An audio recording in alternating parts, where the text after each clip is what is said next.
कि मैं क्यों कहीं जाऊं मुकद्दर आजमाने के लिए, मैं क्यों कहीं जाऊं मुकद्दर आजमाने के लिए, आप जो मौजूद हैं बिगड़ी बनाने के लिए। बिगड़ी तेरी रहमतों का दरिया सरेआम चल रहा है। सत्संग जी, प्रेम से कहना निरंकार जी, आप सबके बीच पहुंचकर बहुत ही खुशी महसूस हो रही है। परमात्मा के प्रति भक्ति के भाव दिलों में लेकर, सदगुरु के प्रति शुक्राने के भाव दिलों में लेकर यहाँ पहुंचे हैं। मुँह को कहाँ ढूंढे बंदे, मैं तो तेरे पास में, ना तीरथ में ना मूरत में ना एकांत निवास में। तो ये क्यों इंसान को ये पैगाम देना पड़ता है, क्यों इंसान तक इस बात का पैगाम कि आओ रब के दर्शन कर लो। ये तो सुनने में ऐसा लगता है कि परमात्मा अगर मिलने योग्य है तो कौन नहीं मिलना चाहेगा परमात्मा से। परमात्मा को जाना जा सकता है तो कौन नहीं जानना चाहेगा इस परमात्मा को। पर फिर भी ये साकार रूप में आकर परमात्मा अनेकों पीरों के, पैगंबरों के और आज सदगुरु माता जी के रूप में यहाँ इस धरा पर ये पैगाम दे रहे हैं, देते आए हैं कि जिस जोत का तू अंश है उस जोत को जान ले। इंसान ने अपने जीवन में इतनी उलझने बना ली हैं अपने लिए कि वो उस उलझन में जीते जीते उस उलझन का आदी हो चुका है। इतनी समस्याएं अपने लिए खुद बना के बैठ चुका है कि अब शायद उन समस्याओं के बिना जीना उसको खुद ही नहीं गवारा। इतने भ्रम, न जाने क्या क्या अपने आसपास ऐसे बना के बैठ चुका है इंसान, उलझ गया है। कहता तो है कि मुझे आजाद होना है, पर आजाद होना नहीं चाहता। शब्द तो उसके कहते हैं कि ये कहां हम फंस गए हैं, कैसा ये जीवन में जी रहा हूं, पर उसके परे, उससे आगे वो जाना भी नहीं चाहता। कोई उलझन सुलझती है तो कोई नई उलझन फिर वो खड़ी कर लेता है अपने लिए। कोई भ्रम टूटता है तो किसी और भ्रम का सहारा उसको अपने जीवन के लिए चाहिए। अक्सर हमने देखा कि संतों ने जात पात से ऊपर उठने का एक संदेश दिया, और अगर कोई ये जाति पाति के भेदभाव से थोड़ा सा ऊपर उठा फिर उसने नए भेदभाव देख लिए, रंग नस्ल के, भाषा के, मैं इस प्रांत का वो उस प्रांत का, पढ़ाई लिखाई के कि मैं ज्यादा पढ़ा लिखा वो कम पढ़ा लिखा। तो फिर जो कबीरदास जी के वो शब्द कि जात पात पूछे नहीं कोय, हर को भजे सो हर का होए, तो फिर ऐसे मौके पे संतों ने चेताया कि जात पात को कोई नहीं पूछने की जरूरत, ये हर को भज लो और हर के हो जाओ। क्योंकि ये जो हरि है, ये जो परमात्मा है, जब इसकी कोई जात पात नहीं, इसका कोई विभाजन नहीं, तो फिर उसके अंश का किस प्रकार से ये तुमने विभाजन कर लिया है। इस विशाल परमात्मा के, इस निराकार के तुम अंश, तो क्यों अपने आप को मैं इस जात का, मैं उस जात का, किन भेदभावों में बांट के अपनी जिंदगी खराब कर रहे हो। कबीरदास जी ने तो मूर्ख और गवार भी ऐसे लोगों को कहा जो जाति पाति के अभिमान में फंस जाते हैं। पर इंसान को इस बात से, इस भ्रम से निकाला, हर को भजने की तरफ इशारा किया, तो इंसान हर को भजते भजते भी वहां भी अपने भेदभाव, वहां भी अपनी उलझन खड़ी कर लेता है कि मेरा राम बड़ा, मेरा अल्लाह बड़ा, मेरा गॉड बड़ा, मेरा अकाल पुरख बड़ा। बेशक परमात्मा एक होगा, पर एक तो फिर मेरे वाला ही है, और किसी का परमात्मा फिर कुछ भी नहीं।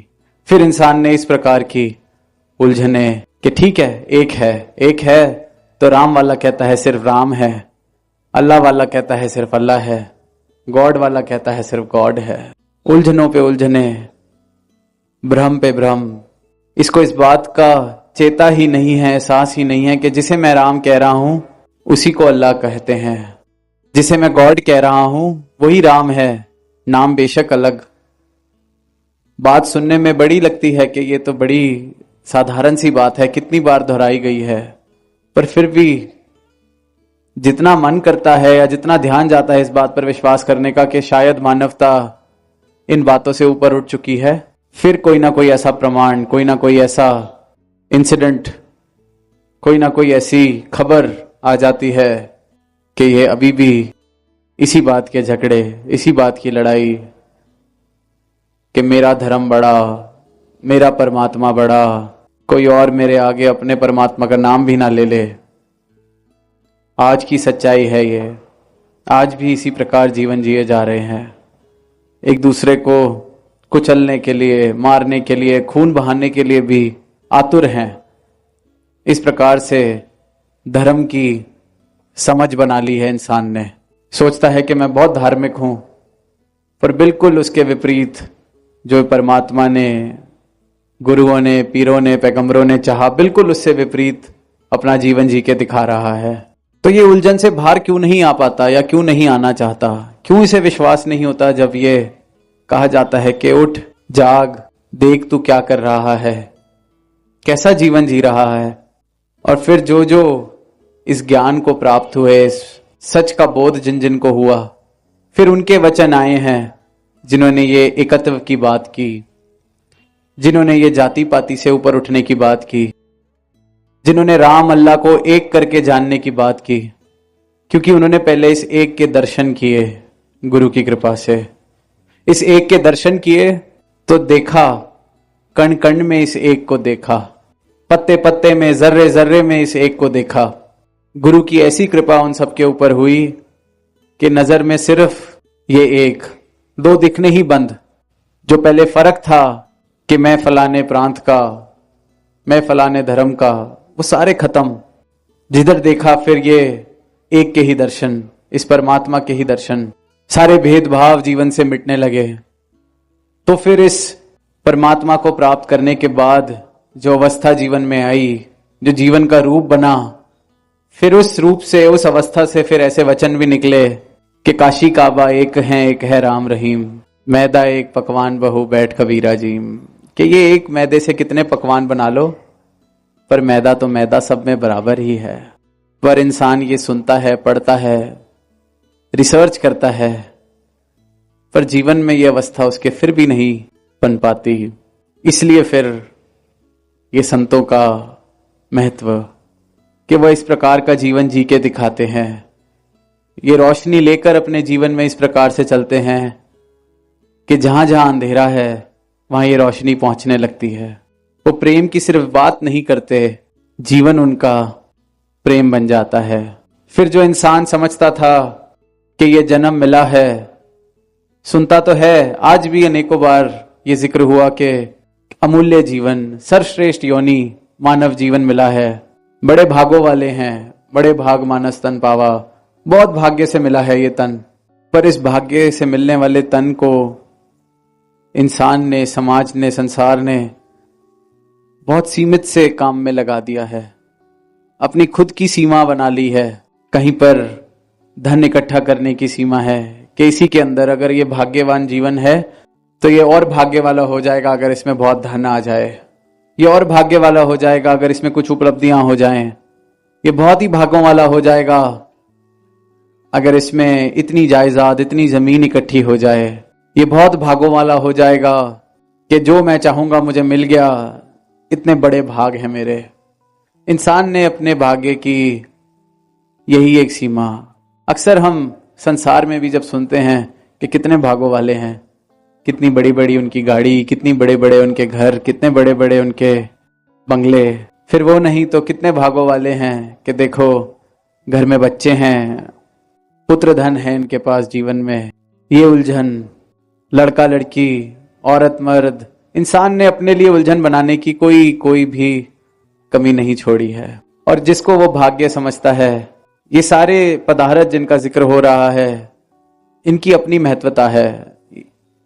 ये जीवन जीना है तो इनसे बिल्कुल किसी भी पीर ने, पैगंबर ने, गुरु ने ये नहीं कहा कि गृहस्थ को छोड़ दो या इन सब पदार्थों के उपयोग से दूर हो जाओ। अगर कबीरदास जी जैसे भक्त हुए हैं तो वहीं राजा जनक जैसे भी भक्त हुए हैं, मीराबाई जैसे भी भक्त हुए हैं। तो ये माया का या इन संसाधनों का ये किस मात्रा में किसी के पास है, इसका भक्ति से लेना देना बिल्कुल भी नहीं है। पर फिर ये जो भागों वाला मानुष तन मिला है, ये वाकई में भागों वाला कब होगा?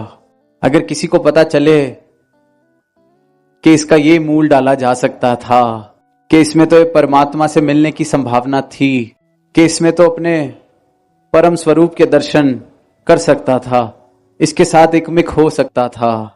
जब सारी यात्रा पूरी हो जाए और ये बात समझ आए तो लगेगा कि तो भाग, जिनको मैं समझता था कि मेरे भाग्य बड़े ऊंचे हैं, क्योंकि ये पदार्थ मेरे पास है, क्योंकि ये ताकत मेरे पास है, तो वो सब व्यर्थ हो जाता है। इसलिए संत डंके की चोट पर ये आवाज देते हैं कि अपनी नींद से जाग जाओ, उठ जाओ।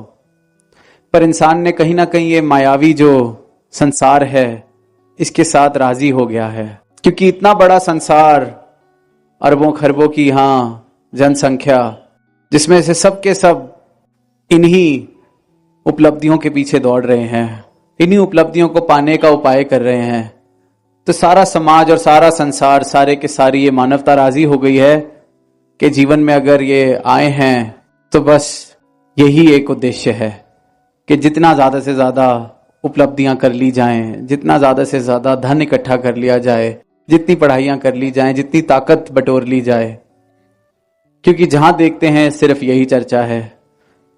खुद को अगर मैं सफलता के पैमाने देखता हूं, मेरे मित्र मुझे अगर सफल तभी देखेंगे जब मेरे पास इतने पैसे होंगे या मैंने इतनी डिग्रियां कर ली होंगी, नहीं तो ये जीवन ही बेकार है। इस बात से सब राजी हो चुके हैं। हम अक्सर, दास को कल भी जब अवसर मिला संगत में तो यही बात एक आई कि अक्सर हम एक कुएं के मेंढक का जिक्र सुनते हैं। जब हम किसी के लिए ये शब्द यूज करते हैं, इनका उपयोग करते हैं, तो मन में भाव यही होता है कि इसको तो अपनी इस चार दीवारी के अलावा कुछ पता ही नहीं है। कुएं का मेंढक है, इसको बाहर की दुनिया का कुछ पता ही नहीं है। कभी कोई बच्चा पढ़ लिख के आ जाता है और वापस अपने गांव लौटता है तो देखता है कि ये सब तो कुएं के मेंढक हैं, इन्हें कुछ पता ही नहीं है दुनिया कहां की कहां पहुंच गई है। इंसान बहुत बार अनेकों ऐसी स्थितियों में इन शब्दों का उपयोग करता है, पर कहीं ना कहीं इंसान, सारी की सारी मानवता कुएं का मेंढक बन के बैठ गई है, और वो कुआं है ये मायावी संसार का। इसके परे कुछ है, इस बात पे विश्वास ही नहीं है। इसके परे कुछ हो सकता है, इस बात पे यकीन ही नहीं है। कल भी दास ने उस कहानी का जिक्र किया जो सदगुरु माता जी ने अपने प्रवचनों में सुनाई। कैसे ही एक कुएं का मेंढक बहुत ऊंची छलांगे लगा लेता था अपने कुएं के अंदर, उस कुएं का राजा बन के जीवन व्यतीत कर रहा है। उसको लगता है अब सब पा लिया, इससे ज्यादा ताकत, इससे ज्यादा शोहरत, इससे ज्यादा मान सम्मान अब मुझे नहीं मिल सकता। सारे कुएं के मेंढक उसके आगे नतमस्तक कि वाह आप जैसी छलांग।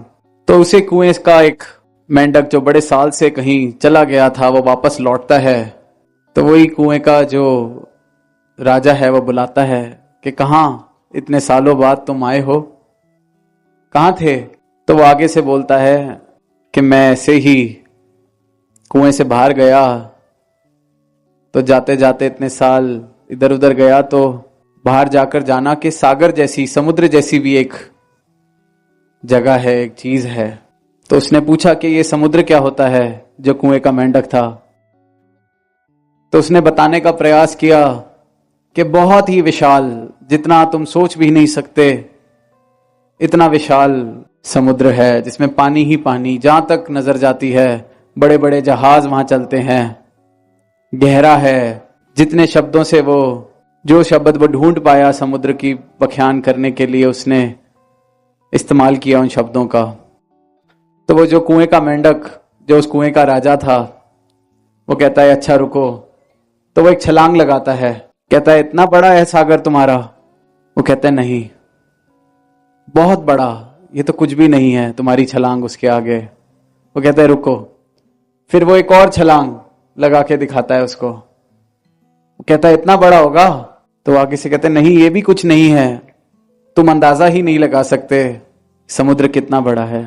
तो फिर वो आगे से कहता है अभी आप रुकिए। तो वो कुएं के एक छोर से दूसरे छोर तक उस कुएं की छलांग लगा देता है। कहता है इतना बड़ा, इससे तो बड़ा नहीं हो सकता। तो वो फिर आगे से हंस के कहता है कि नहीं, आप अंदाजा ही नहीं लगा सकते, बहुत ही बड़ा, बहुत ही विशाल है सागर। तो वो जो राजा होता है कुएं का, वो कहता है बस बहुत हो गया, अब बेवकूफ किसी और को बनाना। ये सागर की बातें तुम किसी और के साथ करना जो तुम्हारी बातों में आ जाए। मैं कोई छोटा मोटा ऐसा मेंढक नहीं, मैं इस कुएं का राजा हूं, मुझसे ऊंची छलांग कोई नहीं लगा सकता। ये सागर वागर की बातों में जो फंसे तुम्हारी, उनको फंसाना। साथ संगत, मानव का, इंसान का भी यही हाल। लगभग ऐसे ही इस संसार में जितनी उपलब्धियां, जितनी छलांग लगा ली, उसको लगता है बस इससे ऊंचा, इससे बड़ा तो कुछ हो ही नहीं सकता। फिर कोई आवाज देता है कि इसके परे बहुत कुछ है, ये तो कुछ भी नहीं है, तो उसे लगता है नहीं नहीं, ये बातें तुम किसी और से करना जो तुम्हारी बातों में आ जाए। पर वहीं फिर संतों ने ऐसे ऐसे जीवन भी जी के दिखाए हैं जहां सारी मानवता को जगाने का प्रयास किया गया जिन जीवनों के द्वारा, कि इस संसार में रहते हुए इस संसार का रंग ना चढ़ने दिया अपने ऊपर। सारी खुशियां, सारे सुख, सारे पदार्थ, सब कुछ, उन सब का उपयोग किया, पर किसी का भी रंग नहीं चढ़ने दिया। ऐसी सुंदर जीवन जीने की कला जी के दिखाई, क्योंकि उन्होंने जान लिया कि सत्य क्या है। ये परमात्मा जीवन में आ गया। फिर ये जितनी दातें हैं, जब ये दांतों को बनाने वाला, ये दातें देने वाला दातार मिल गया, दातार जीवन में आ गया, तो फिर जीवन फिर उसके आधार पर हो जाता है। सारा का सारा जीवन इस परमात्मा पर आधारित। फिर मेरे सारे भ्रम टूटने लगते हैं। फिर जो अब तक मैं अपने आसपास दीवारें बना के बैठा हुआ था, जो मैं उस कुएं में जी रहा था, जहां पर मैं राजी था जाति पाति से भी, जहां पर मैं राजी था रंग नस्ल के भेदभावों से भी, जहां पर मैं राजी था अपने जीवन का मूल इस बात से लगाने के लिए कि मेरी कितनी ऊंची छलांग है, कितनी मेरी धन दौलत है, कौन सी गाड़ी मैं चलाता हूं, कितने मेरे बच्चे हैं, कितनी मेरी जमीन है। फिर ये सारे जो मेरे भ्रम हैं वो गिरने लगते हैं। ये समझ आने लगती है कि किस चीज के साथ नाता अपना जोड़ रहा हूं मैं। फिर वो सब होते हुए भी उतने मायने रखने बंद कर देता है। ये बात समझ आ जाती है कि ये गुजरान मात्र, ये जीवन को जीना है तो इसके इस्तेमाल के लिए, इस जीवन के आराम के लिए। पर जीवन की परिभाषा इन पदार्थों से बननी मेरी बंद हो जाती है जब सत्य मेरे जीवन में आ जाता है, जब सदगुरु की कृपा मेरे जीवन में हो जाती है। और ऐसे ही अनेक भ्रम हैं इंसान ने परमात्मा के विषय में बना रखे कि परमात्मा शायद किसी तीर्थ पर छुपा बैठा है, परमात्मा शायद कितने उपवास करने के बाद मिलता है, परमात्मा शायद कितनी जीवन में संजीदगी आ जाए उसके बाद मिलता है। अनेकों अनेकों भ्रम। कभी कभी ये देख के भी इंसान हैरान हो जाता है कि कोई भक्ति में नृत्य कैसे कर रहा है, खुशियां कैसे मना रहा है। उन्होंने ये भ्रम भी पाले हुए हैं कि बिल्कुल मौन रख के इतने गंभीरता से जीवन जीना पड़ता है अगर परमात्मा को प्राप्त करना है तो वह हैरान होता है, क्योंकि यही हाल कुएं, जिस कुएं में पैदा हुआ इंसान, उसी कुएं के नियम उसने अपने जीवन के लिए बना लिए। अगर मैं एक ऐसे घर में पैदा हो गया जहां माला फेरी जाती है, तो माला फेरना मेरे लिए परमात्मा हो गया। किसी ऐसे घर में पैदा हो गया जहां पर परमात्मा का नाम भी नहीं लिया जाता, तो मैं नास्तिक हो गया। किसी ऐसे घर में पैदा हो गया जहां पर किसी तरीके से पूजा पाठ किया जाता है, तो मेरे लिए वही सब कुछ हो गया। वो मेरा अपना कुआं बन गया, उसके परे मैं जाना ही नहीं चाहता। एक इंग्लिश में वर्ड यूज करते हैं कंफर्ट जोन, कि जिस चीज से मुझे आराम मिलता है, जिसमें मैं आराम में हूं, जिस चीज के साथ मैं राजी हूं, उसके परे मैं जाना ही नहीं चाहता। और ये परमात्मा के विषय में नहीं। कंफर्ट जोन जरूरी, ये जो एक संसारिक यात्रा हम करते हैं, बच्चे पढ़ाई करते हैं या जॉब करते हैं, तो आजकल कि जो चीज तुम्हें, जिस चीज से तुम राजी हो, जिस चीज से तुम्हें आराम मिलता है, उससे बाहर आना पड़ेगा अगर जीवन में सफलता प्राप्त करनी है। अक्सर संसार में ये बात की जाती है। साथ ही में इस परम सत्य को, इस परमात्मा को अगर पाना है, तो मुझे भी जिन बातों से मैं सालों साल से राजी हूं कि नहीं, ऐसा ही मुझे अपना बर्तन खाली करना पड़ेगा, मुझे वो बर्तन खाली करना पड़ेगा, ताकि उसमें वाकई जो ये परमात्मा का विराट रूप है वो समा सके। मुझे इस बात से ऊपर उठना पड़ेगा कि मुझे सब कुछ आता है। इसको जान लें, इसको जान के फिर माला फेरने का मन करता है, बिल्कुल मुबारक है, किसी चीज की मनाही नहीं। इसको जान के लगता है कि मैं ऐसा जीवन वो ऐसा करना चाहता हूं, जरूर करें। इसको हर पल में शामिल कर लें, इस सच को, इस परमात्मा को।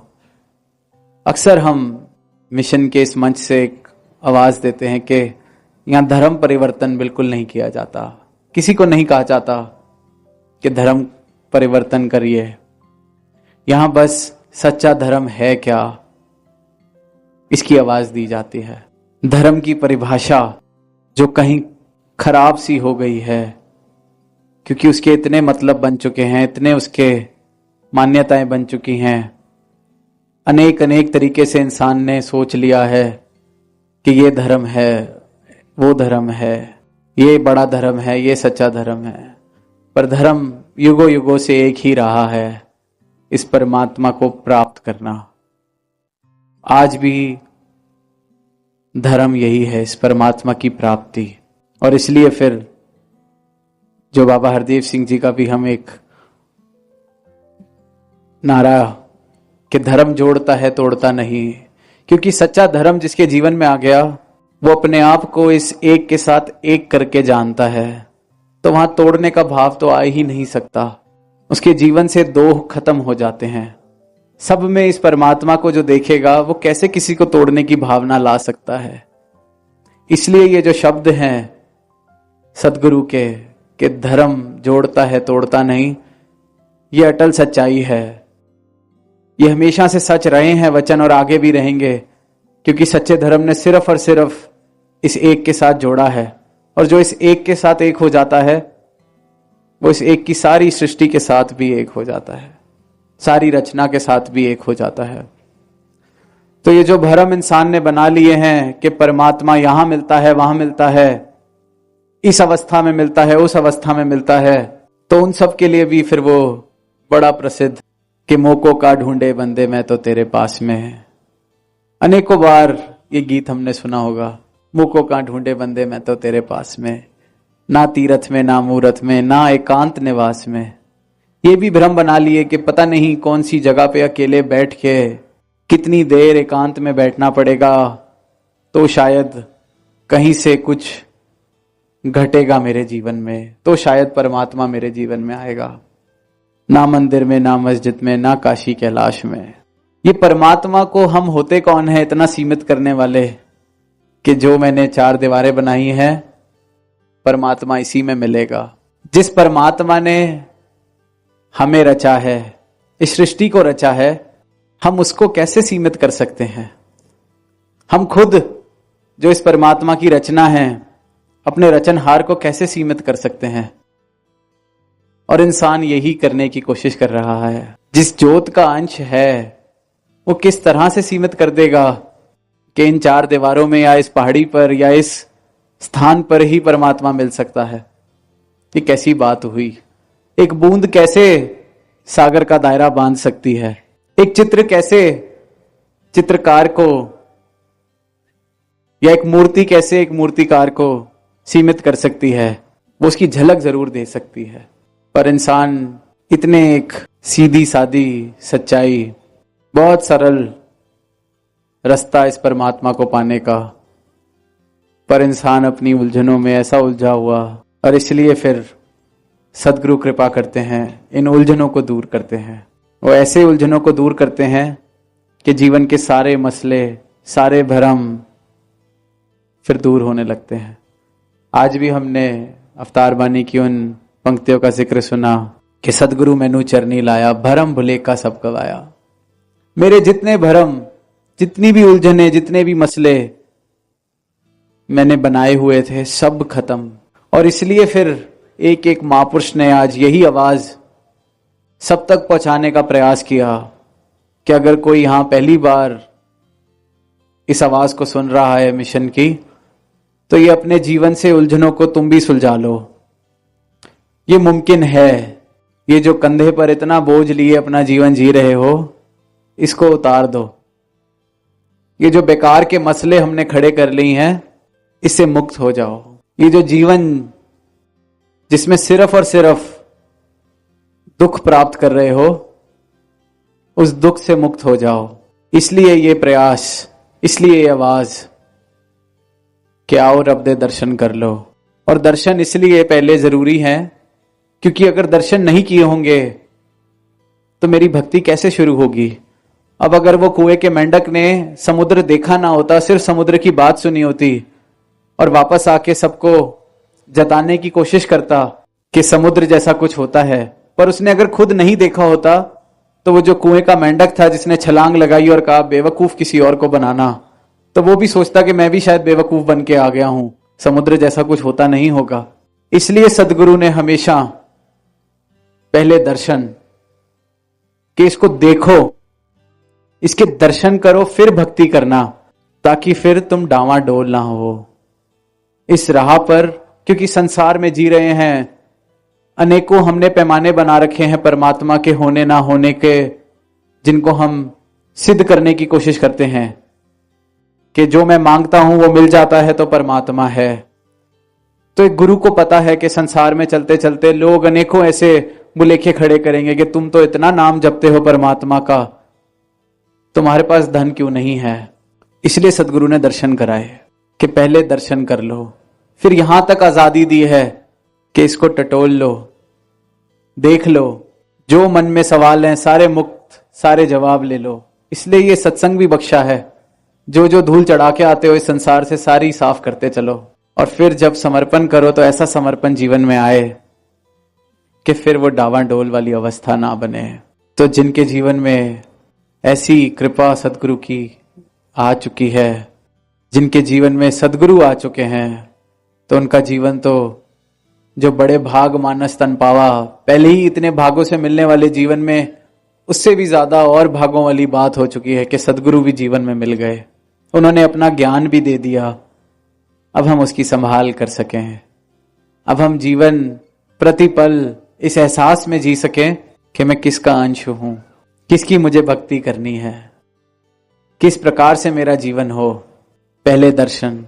और जब इस प्रकार से जीवन जिया जाएगा तो एक प्रेम वाली भावना, प्रेम वाला संसार, प्रेम वाला समाज, ये तो बनना अपने आप ही है, अनिवार्य है, बनेगा ही बनेगा। मेरे घर में प्रेम आ जाए, मेरे जीवन में प्रेम आ जाए तो मेरे घर में भी प्रेम आ जाएगा, मुझ में प्रेम आ जाए तो मेरे रिश्तों में भी प्रेम आ जाएगा। तो फिर ये जो अक्सर हम सुनते हैं वो शब्द कि गुलजार की तरह महके ये दुनिया, तो ये गुलजार अगर इस जीवन को बनाना है, इस संसार को बनाना है, तो पहले खुद हमें जागना होगा, अंधकार से प्रकाश की ओर अपने जीवन को लाना होगा। नफरतें, दीवारें, उलझनें जितनी खड़ी की हुई हैं उन सबको गिराना होगा, इस सच को प्राप्त करके ये जीवन को सच वाला होना होगा।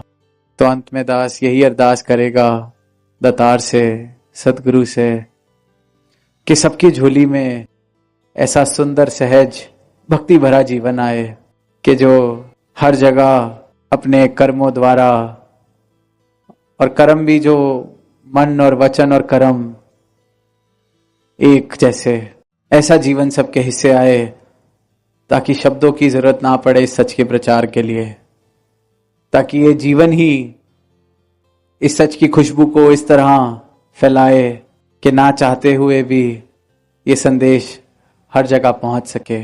तो इन्हीं शब्दों के साथ दास इजाजत लेगा। साथ संगत जी प्यार से कहना, जय निरंकार जी।